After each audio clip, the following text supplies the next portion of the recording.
So I made a video a couple days ago about this new ASIC miner for Kaspa coin. This would be the E300 ASIC by Osprey Mining. As you can see here, they have it listed for pre-order and it costs around $5,000. However, I haven't actually seen any testing on a pool apart from the images shown by the website.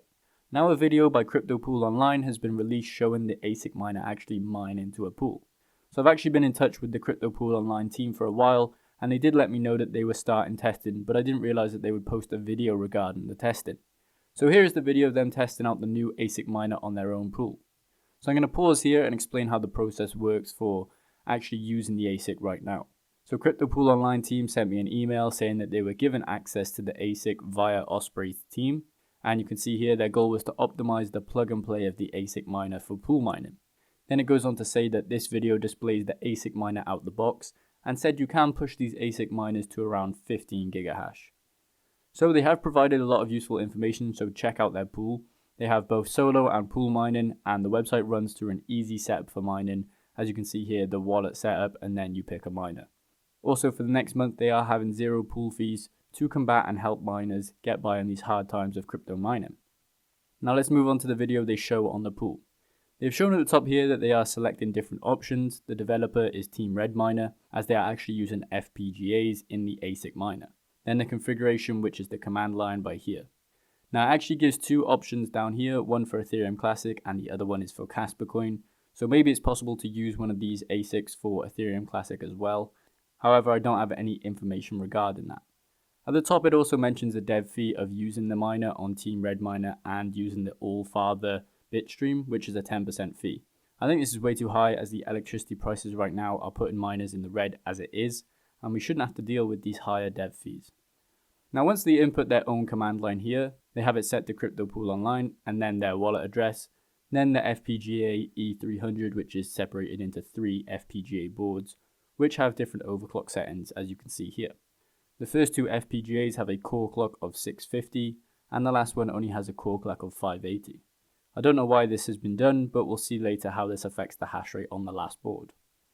When we play the video, they confirm the command line and then it starts mining.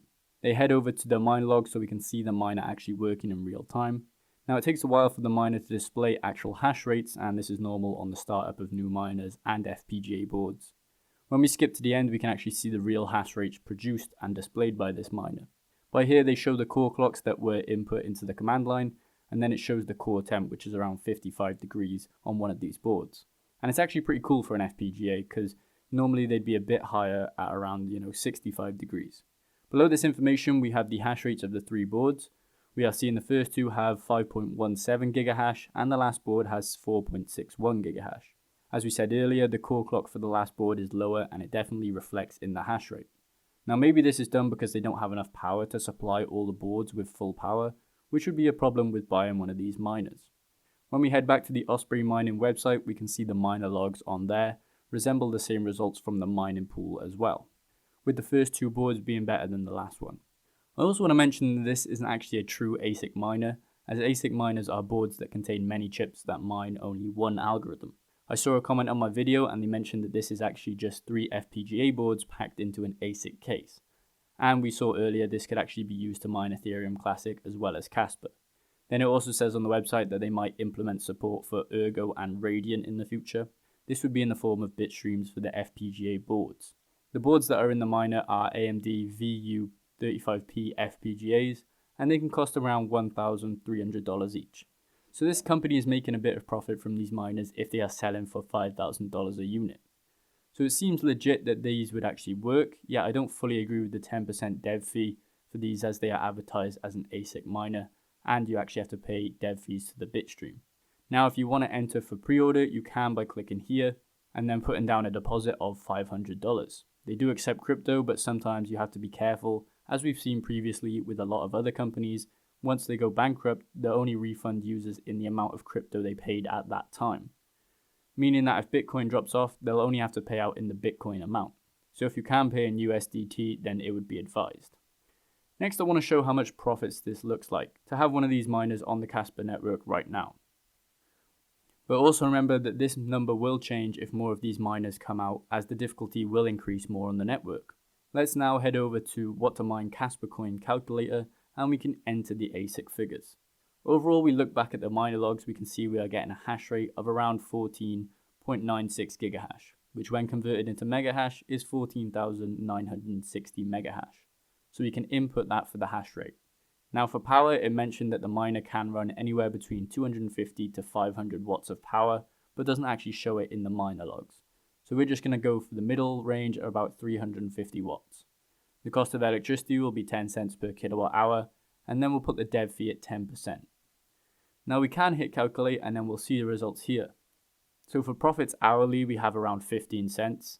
And then in one day, you can make a profit of around $3.30.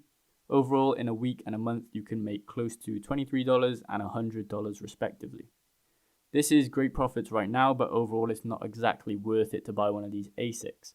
Because if you are making $100 a month, the ROI for one of these would be around 4 to 5 years at $5,000 per unit. However, if the price of Kaspa does go up, then the profits will obviously be better. But still, if these ASIC miners hit the network, the profit will still be lower due to the higher difficulty. It's a bit of a back and forth situation between buying ASIC miners. Unless they become more efficient, then I don't really see why you would buy one of these right now. In my opinion, one of the best things you could do is try to get a hold of one of the FPGA boards inside the ASIC. As it says here, they already list the FPGA board as a VU35P board. So the bit streams will already be available if they have it, and all you have to do is pay the dev fee. We could calculate the profit on one board by putting in 5,197 megahash, because only one board is 5.19 gigahash, and then the power around 100 watts. Keep everything else the same and then hit calculate. Just quickly look at the 1 month profit. You can see that the hourly, daily, and weekly are here. So per month, one board we are looking at $35. And one of these boards alone costs around $1,300. So the ROI is brought down from 5 years on the ASIC miner to around 3 years on one board in today's current market. Therefore, it might just be better to get one of these boards on its own. Now notice here we do have an option for dual mining on Kaspa and Ergo, or Kaspa and ETH Classic. This means we could see the ASIC miner being used for dual mining, as FPGA boards can dual mine as well. However, it would need to have a new bit stream for this. Now we have seen this for GPU mining, as many miners offer this dual mining mode. The best one right now I've seen is BZ Miner with Hive OS. When we look at the BZ Miner GitHub, we can see the notes that are added here for the dual mining mode. However, you could also dual mine on different FPGA boards. Because it's plugged in and it's registering 3 boards instead of the full ASIC miner, you could actually set them to mine different coins. So like in T-Rex Miner and a lot of other miners, you can actually cancel out different boards or GPUs. So you could actually cancel one and then you could go over to another miner and start mining on Ergo, or you could go to another miner and put one board on Ethereum Classic. So you could potentially spread the 3 boards over different coins like Kaspa, Ergo, and Ethereum Classic if they do come out with those updates.